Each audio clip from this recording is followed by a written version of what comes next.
नवरात्रि का 5वां दिन स्कंद माता की कथा। नवरात्र के 5वें दिन दुर्गा जी के 5वें स्वरूप माँ स्कंद माता की पूजा और अर्चना की जाती है। स्कंद शिव और पार्वती के दूसरे और षडानन पुत्र कार्तिकेय का एक नाम है। स्कंद की माता होने के कारण ही इनका नाम स्कंद माता पड़ा।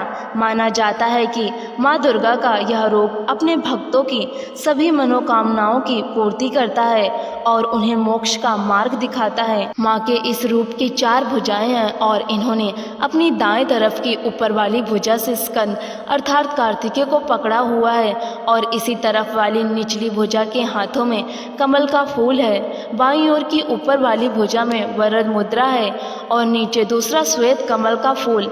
सिंह इनका वाहन है क्योंकि यह सूर्यमंडल की अधिष्ठात्री देवी हैं, इसीलिए इनके चारों ओर सूर्य सादृश अलौकिक तेजोमय मंडल सा दिखाई देता है। सर्वदा कमल के आसन पर स्थित रहने के कारण इन्हें पद्मासना भी कहा जाता है। पौराणिक कथाओं के अनुसार असुर तारकासुर कठोर तपस्या कर रहा था। तारकासुर की तपस्या से भगवान ब्रह्मा प्रसन्न हो गए थे। वरदान में तारकासुर ने अमर होने की इच्छा रखी। यह सुनकर भगवान ब्रह्मा ने उसे बताया कि इस धरती पर जिसने जन्म लिया है उसकी मृत्यु निश्चित है, कोई अमर नहीं हो सकता। तारकासुर निराश हो गया, जिसके बाद उसने यह वरदान मांगा कि भगवान शिव का पुत्र ही मेरा वध कर सके। तारकासुर ने सोचा कि भगवान शिव कभी विवाह नहीं करेंगे और न ही उनका कोई पुत्र होगा।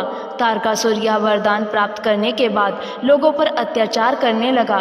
तंग आकर सभी देवता भगवान शिव से मदद मांगने लगे। तारकासुर का वध करने के लिए भगवान शिव ने माता पार्वती से विवाह किया। विवाह करने के बाद शिव पार्वती का पुत्र कार्तिकेय हुआ। जब कार्तिकेय बड़ा हुआ तब उसने तारकासुर का वध कर दिया। स्कंद माता को कार्तिकेय की माँ कहा गया। जिन लोगों को संतान प्राप्ति में बाधा आ रही हो उन्हें माँ के इस स्वरूप की पूजा करनी चाहिए। आदि शक्ति का यह स्वरूप संतान प्राप्ति की कामना पूर्ण करने वाला माना गया है। स्कंद माता की पूजा में कुमार कार्तिकेय का होना जरूरी होता है। स्कंद माता को भोग स्वरूप केला अर्पित करना चाहिए। माँ को पीली वस्तुएं अति प्रिय होती हैं, इसलिए केसर डालकर खीर बनाएं और उसका भी भोग लगा सकती हैं। जो भक्त देवी स्कंद माता का भक्ति भाव से पूजन करते हैं उसे देवी की कृपा प्राप्त होती है। देवी की कृपा से भक्त की मुराद पूरी होती है और पूरे घर में सुख शांति एवं समृद्धि रहती है।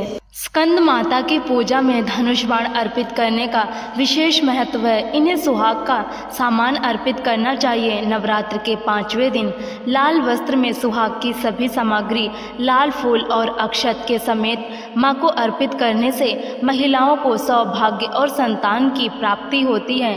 माँ की कृपा से बुद्धि का विकास होता है और ज्ञान का आशीर्वाद प्राप्त होता है। माँ की कृपा से पारिवारिक शांति की प्राप्ति होती है।